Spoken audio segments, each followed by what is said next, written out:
it was met with laughter. He never said those words in anger. He was never described as having a sharp tongue. There was no sharpness, or he never targeted anyone. But this time around, the president appears to be getting angry at people. And these words are expressed in anger. Is the president getting frustrated? What my colleague Mheshimiwa has said, there's a lot of truth in what you said. Definitely, as a leader, we are expected to have control over things and to be measured. I think that's the word, to be measured. But I wanted you to situate the occasion that caused the president to speak harshly. You have organized your own meeting, or it has been organized by your people, the governor there and the leadership there. And it costs money, it costs, and this is a fact, because we are all here politicians. If you organize a meeting for ODM, it is bad manners for me to bring UDA people there to heckle you. If I organize a meeting as UDA, it is bad manners for any other political party to bring people to heckle me. What you should do is to wait for me to go, then call your own meeting and say everything you want to say.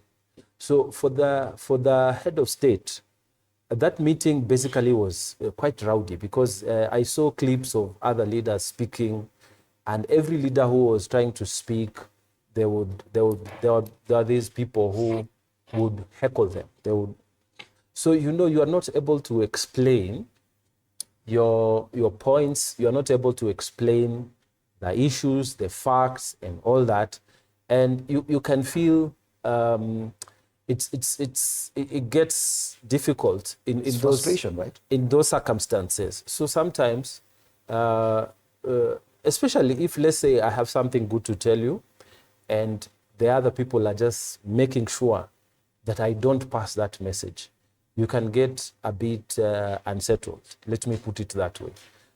So for me, I wanted to say that there's definitely a point in us leaders, all of us being measured, but there is also a point in learning to have neat political manners. If I want to say something, it's my meeting, I've incurred expenses, respect that. I will also respect you when you put up your meeting to say what you want to say against me. It's a free country. So I don't think what was going on there was a good thing. And it was just, Isiolo was not good. And all the other places that the president spent time in were okay. But Isiolo, it seemed there were issues there.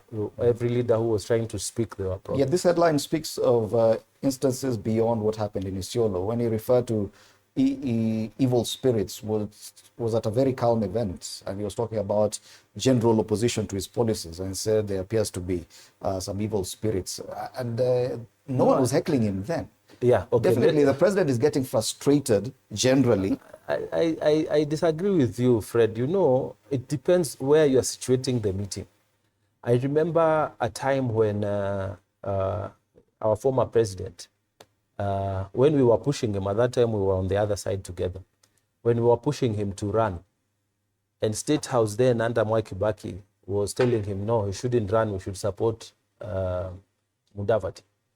I remember us as TNA at that time cornering him in a meeting of the party and telling him, what is the issue here? We want you to run, not Mudavadi. And what he said was that, iko mapepo ambao waliniingia ndio nikakubali hiyo deal. You see? And then we told him, no, if you accepted, those are your issues. For us, we want you to run. But it's so, this issue of using mapepos, let me situate it by saying sometimes you can't explain something. So you believe that if you are a person who is from the church, you've been brought up in church, the only thing you can think of to explain it is that there must be some evil spirits. Especially someone from church, because he was once seen as a very pious leader. Some of the words coming out of the mouth of the president, many people wonder, Fred, you are cutting me off. You are cutting me off. Can I finish my sentence? Can I finish my sentence? I'm trying to tell you that if you are coming from a religious background and what you have done or what is being done doesn't make sense, that's when you say there must be evil spirits. The same way Uhuru said there were evil spirits which were disturbing me or whatever, and that decision was so the same way the president is in front of people and they say, I've done this, I've explained this, I've done this. So if it can't be explained, there must be some evil spirit moving around. It's not in a bad way. Senator. That example, Uhuru then was not the head of state. He was not head of state when he talked about that. He wasn't. The president's position is totally different. He's not aspiring to do that. He's not campaigning for the seat. He's already president. He's a symbol of